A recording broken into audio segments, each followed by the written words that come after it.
Okay, now to the audio sound bites. Rich Lowry on with Megyn Kelly last night on the Fox News channel. She says, when Palin gave the endorsement, many said that Trump has won over the conservative base, that hers is an endorsement from the conservative base. And you and the others at National Review stand up tonight and say, not so. The point we're making, it's up to conservatives who think that Donald Trump, whatever his virtues are, doesn't truly understand the ideas and principles that make this country great. It's up to those conservatives to stand up and say, no, sorry, we oppose this. If you truly are conservative, you believe in ideas and principles. It's not just attitudes. It's not just who you dislike. It's limited government. It's the Constitution. It's liberty. Those are the things that truly make this country special. And they are basically afterthoughts to Donald Trump. He continued with this. He has been on the other side on big, hot-button, defining issues like abortion, gun control, taxes, even on immigration. He is really conning people. This is someone who 3 or 4 short years ago was criticizing nice, pleasant, polite Mitt Romney for being too harsh on immigration. It wouldn't surprise me if one day Donald Trump, if he gets the nomination, wakes up the next day and says, you know what, deporting people, the best people in the country have told me it's not possible. Forget it. So the all-out effort is on now to convince you, if you are in the Trump camp, that you are making a grave error. That if you are doing this because you think Trump is a conservative, National Review wants you to believe that Trump is not a conservative. And therefore, you shouldn't fall for anything that he's saying. What was that, Mr. Snerdley?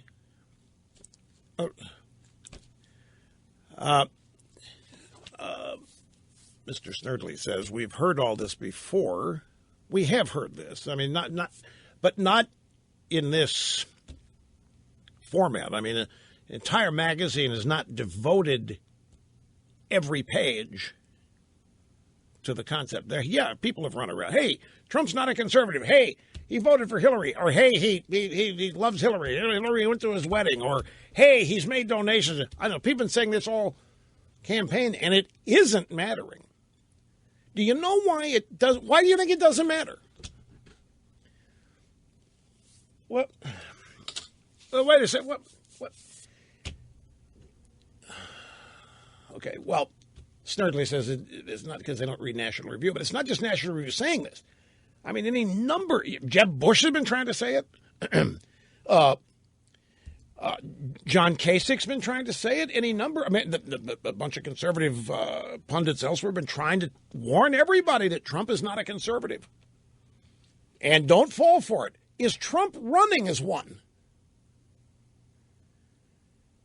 Look, I'm back to the makeup of the Trump coalition. The majority of it is probably Republican, but it's broad-based. I mean, you've got a lot of people in the Trump so-called coalition, 20% Democrats, minimum. Demographic spreads pretty broad. An argument that Trump isn't conservative is not going to matter. That's not why they're supporting him in the first place. But National Review's got to put down a marker. I mean, they are establishing who is and who isn't a conservative, and that's one of their roles. But I don't know, folks. I mean, is Mitt Romney conservative? Is McCain conservative?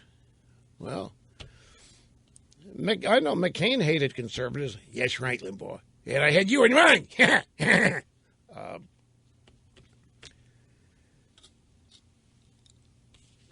Let's move on to audio. Somebody, what is it? I guess we're up to number 7. Roger Stone. Now, Roger Stone is, how would you describe the guy? He's a raconteur. He's a sometime Republican consultant, has ostensibly been working on the Trump campaign, then left it early last fall. Formerly married to a woman named Ann Stone back in the 90s. Ann Stone, does the name ring a bell? She was leader of a group called Republican Women for Pro-Choice.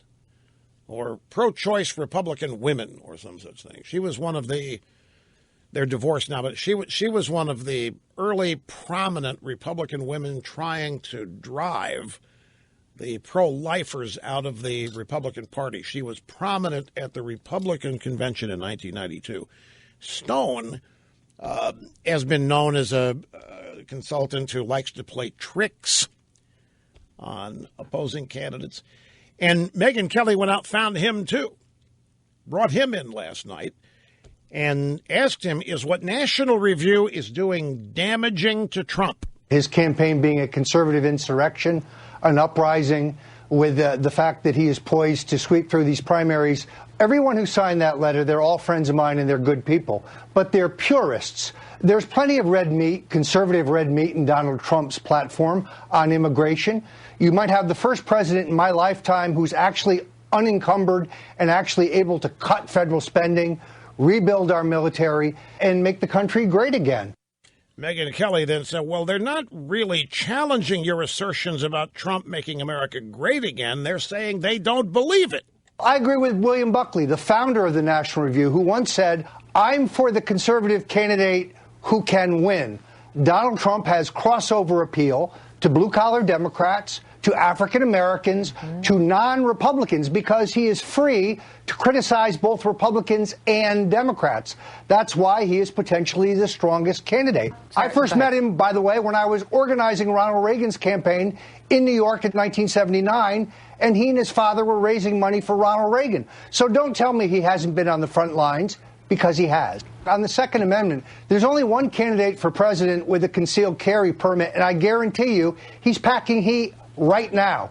Okay, so there's Roger Stone for Trump, who is basically challenging one of the premises put forth by National Review, that he's bigger and beyond conservatism, and so you can't really hit him with any strength or lasting effect from that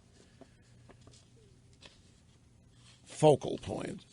Once again, CNN, in the midst of all this, is still trying to figure out where I come down on all this. And I find this fascinating.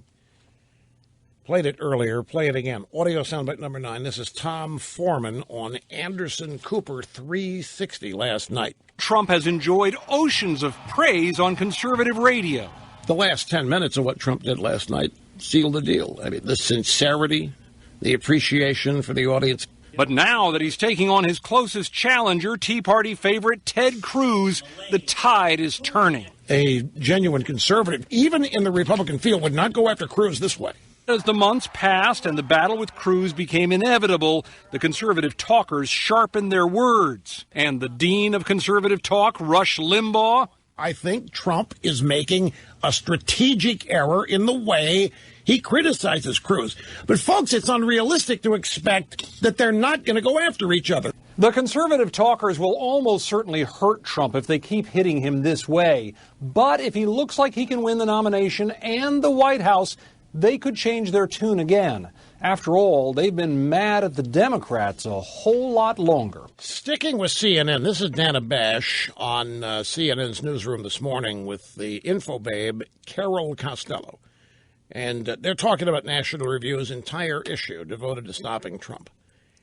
And Carol Costello says to Dana Bash, she's used to be the congressional, then the White House. Now she's the chief political correspondent. She's climbing the ladder there at CNN.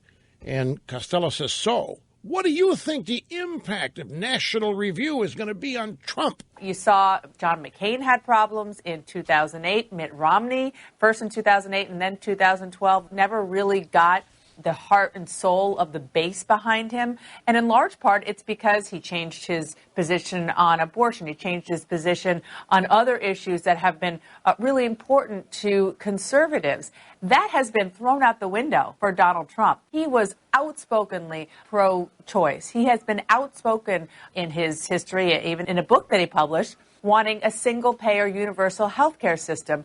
And so much of the conservative base, they just don't care. It's not that they don't know, but they don't care. Okay, why don't they care? this is let's take that for the moment as true. There's an explanation for it. And that's what, actually, if I may be honest, the focal point of me in this whole thing, I'm trying to explain to myself so I can then pass it on to you why certain things that used to matter don't now. And this is a great example. Although she makes a big deal here about, Trump bookie published wanting single payer, but it doesn't matter. Why doesn't it matter? There are two immediate answers that come to mind. I got to take a break. I'll have them for you on the other side. Okay, so here's Dana Bash on CNN last night, and she's saying Trump was outspokenly pro-choice. He has been outspoken in his history in a book that he published, wanting single-payer universal health care system. And much of the conservative base, they know it. They just don't care. It's not that they don't know. They just don't care. Trump was, as I understand it, this dates back to 2000, the year 2000. He's toying around with a Reform Party ticket. There have been 15 years go by. A lot more is known about it. Trump's not talking about it now. But beyond that, the Republican Party nominated somebody that essentially gave us Obamacare. You can sit there and but Trump is free single payer. Trump is single payer. Well, the Republican Party didn't stop Obama from doing Obamacare. What are these people supposed to do? Yeah, in the first term, they didn't have the votes to stop Obama, but then they ran for office in 2010. They ran for office in 2014, promising us that they would use the power of the purse. They would defund it. They would try to repeal it. And every effort they made was phony. These people are not stupid. They think, why continue to invest in a Republican Party which has openly said it's not going to stop Obama? In a Republican Party, you can talk about Trump all you want. It's not Trump that's sidling up with the Democrats on amnesty. And if you don't think that's the number one issue that's animating all of this, then you've got something really big to learn. That issue pretty much encompasses everything else people are supporting in Trump. It defines the massive change, the rejection of the two-party status quo on all of this. So at this stage, whether somebody's conservative or not conservative enough, we're so far beyond that right now. I'm talking about Trump's supporters. I'm got my analyst hat here on, folks. I could be wrong. But this is what fascinates me, trying to understand why people do what they do. A whole career has been devoted to understanding the left and telling you who they are and passing it on to you so you'll recognize it and be able to stop it. I have said from I don't know how long, I don't know how many years I've been saying the single best thing we could do is educate everybody to ideology so they can spot liberalism because it's openly destructive. We're living 7 years of the destruction of liberalism. Undiluted, concentrated, liberal destruction. We don't have to speak theoretically. We don't have to issue warnings. All we've got to do is explain to people why they can't get a job. Explain to people why open borders are happening. Explain to people why the Iranians are getting a nuke. Explain to people why 94 million Americans are not working and can't find a job. There are demonstrative reasons, and you can trace every damn one of them to the Democrat Party and the American left, Barack Obama, Nancy Pelosi, Bernie Sanders, Hillary Clinton, Joe Biden, John Kerry, all of them. And we don't get one syllable of that from the Republican Party. So what are these people supposed to do? They understand immigration. It's not hard. It's called the law, and people are breaking it.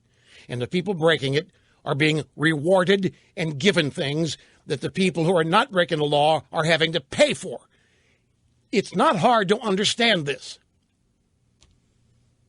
But Donald Trump, he wants road to here for single payer. Sorry, we've already got it. If you haven't noticed, we've got Obamacare, and we're heading down that road already. And who gave it to us? Barack Hussein Obama and the Democrats, not Donald Trump.